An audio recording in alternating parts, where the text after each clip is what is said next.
Gunalche ye daya tuka asquani hashigenya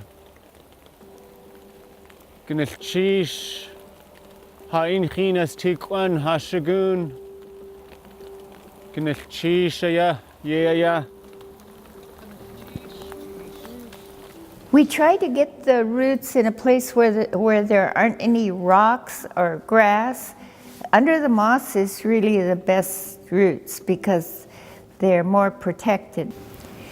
Usually you try to pick trees that are younger and not too young, but you want younger trees because the roots are softer to use, where the older trees are very woody.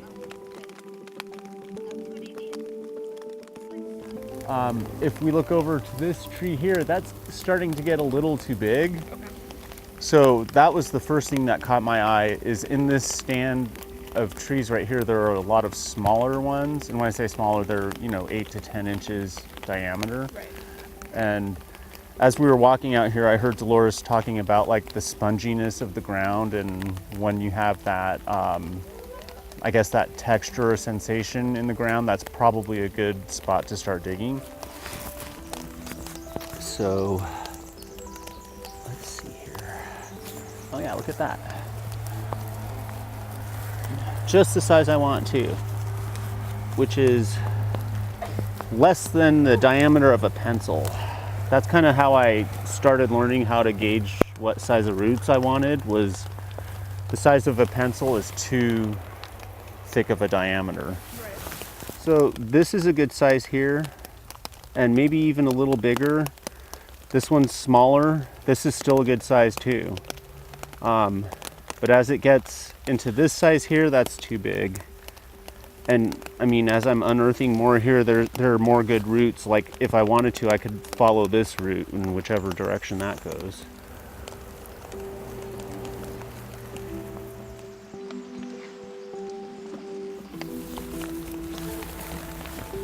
So it's starting to get a little bigger.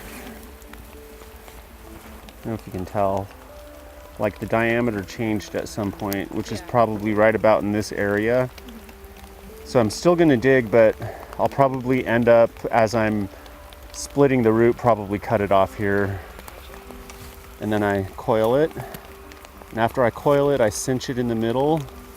Not everyone does this technique, but this is how I like to have them, so when I go to roast them, they're in figure eights. So you loop, make a little loop to put up in the loop, and then pull on the one end to tighten it, like that. That took me a while to figure out, but. So before I continue, I just want to come by and put things back as best as I can.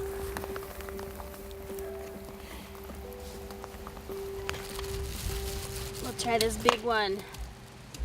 Okay, so after we're done digging the roots, we'll take it to our burning where we're going to burn. It's not really called burning. You say burning, but it's where we're going to heat our roots in a really hot fire. But you got to really be careful because you don't want to overcook them. More or less, you have them in coil.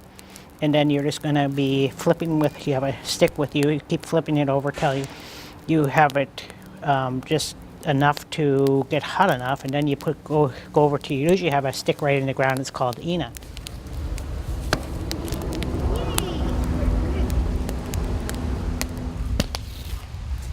That worked beautiful. We'll stick our root through. Nice. And then we'll stick it through the Ina and pull it out. And if you had it in the fire hot enough, the outer bark should just come right off really easy. See how those little side hairs are burning off? That's what you want. You're going to want to turn it around too. So when you grab the root and you're splitting it, you want to look, there's little tiny dots all the way down, and you got to split right down the middle of that root real carefully. If you branch off and have all these dots on your weavers, that's not a good weaver to weave with. So you want to make sure you really closely, especially when you're just learning, you want to make sure you watch those little dots and just keep splitting them all the way down to the bottom. Because a lot of times if you're just starting, you're not paying attention, you think you're just going to split the root in half. And if you find yourself going off that dotted line, grab your little pocket knife and get back on track, and it's really easy to do. Just grab your knife and go down a little bit and get back on track, and it should naturally come apart for you.